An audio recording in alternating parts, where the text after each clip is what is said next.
Welcome to Future Forward, where we decode the trends shaping our world.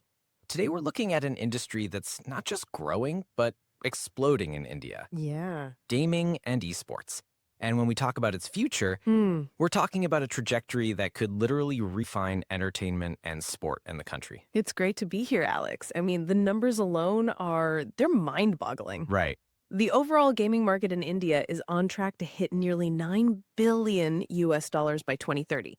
And to put that in context for our listeners, Okay. that's more than double its size today. It's a full-blown economic engine. And this engine, it's powered by just a staggering number of people.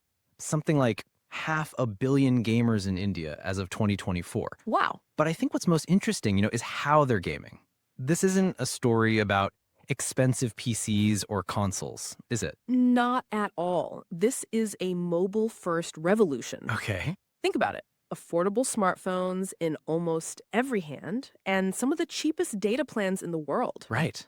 That's the perfect recipe. So as a result, mobile gaming isn't just, a part of the market. It is the market. It is the market, commanding a massive 80% share. It's the old... A hobby for millions, but the real transformation, Yeah, and where we see this heading towards 2030, is how this hobby is professionalizing into esports, organized competitive gaming. exactly. And this is where the story gets really, really compelling. Hmm. For years, the question was, would esports ever be taken seriously? Sure. That question was answered in late 2022 when the Indian government officially recognized esports as a multi-sport event. Let's pause on that because Yes. that is a crucial point. Yes. What does that recognition actually mean for a player? It means everything. Okay. It means they are now viewed as athletes. Okay. It means if they win a medal at an international event, they are eligible for the same government cash rewards as, say, a champion wrestler or an archer. Wow. It completely changes the perception from just a kid in their bedroom to a dedicated professional representing their country. Right. It's a seismic shift in legitimacy. And where there's legitimacy, Mm-hmm. investment follows. We're seeing a bit of a gold rush, aren't we? Oh, a digital gold rush. You have homegrown gaming companies like Dream11 that have reached unicorn status with a valuation of around $8 billion. 8 billion. And global brands, we're talking Red Bull, Samsung, even Netflix, they're all jumping in, sponsoring. They want access to that massive, young, and highly engaged audience. It sounds like a perfect growth story. It does. But as we look towards 2030, there's a pretty significant roadblock that could derail this entire train, right? There is, and it's a big one. Okay. Taxation. The government recently imposed a 28% goods and services tax, the GST, on the full deposit amount that players put onto gaming platforms. So for our listeners who aren't familiar with tax policy, Yeah. let's translate that. Imagine a small startup gaming company. Players deposit money to play. Okay. Previously, the tax was just on the platform's revenue, their fee. Right. Now, it's on the entire pool of money. It drastically increases the tax burden. And Okay.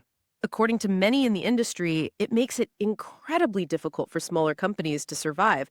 It could really stifle innovation. So we have this fascinating paradox. Yeah, On one hand, the government is handing out awards to esports athletes. right? On the other, its tax policy is seen as a major threat to the very industry that creates those athletes. Exactly. It's like hitting the accelerator and the brake at the exact same time. That's the perfect analogy. And this regulatory uncertainty, that's the central challenge the industry has to navigate on its path to 2030. Yeah. The new national sports policy was even approved without explicitly including esports, which just adds to all the mixed signals. So, okay, let's assume the industry finds a way to navigate all this. Okay. Paint a picture for us. What does the Indian gaming and esports scene look like in 2030? I see a few things clearly. First, hyperlocalization. Forget one-size-fits-all English broadcasts. We'll see major tournaments with dedicated streams in Tamil, in Telugu, Bengali, drawing in tens of millions of regional viewers. So the media landscape will just completely diversify. Completely. What about the events themselves? Oh, they will be massive physical spectacles. Really? Excited! Think packed out stadiums in Mumbai or Hyderabad for an esports final, with the same energy and passion you'd see at a major cricket match. Wow. The infrastructure, from the grassroots cafes to the national arenas, will be so much more mature. And what about India's role on the global stage? Well, beyond just players, I believe India will become a powerhouse for game development, Ah, especially for mobile. With such a huge domestic market to test and launch games, right. Indian studios will be perfectly positioned to create the next global hit. It's a full circle evolution from being consumers of games to creators of them. From a mobile-led pastime to a multi-billion-dollar industry and a potential global cultural force. Exactly. The journey to 2030 is set to be one of the most exciting stories in India's digital economy. Now, here's a question we'd like you to think about.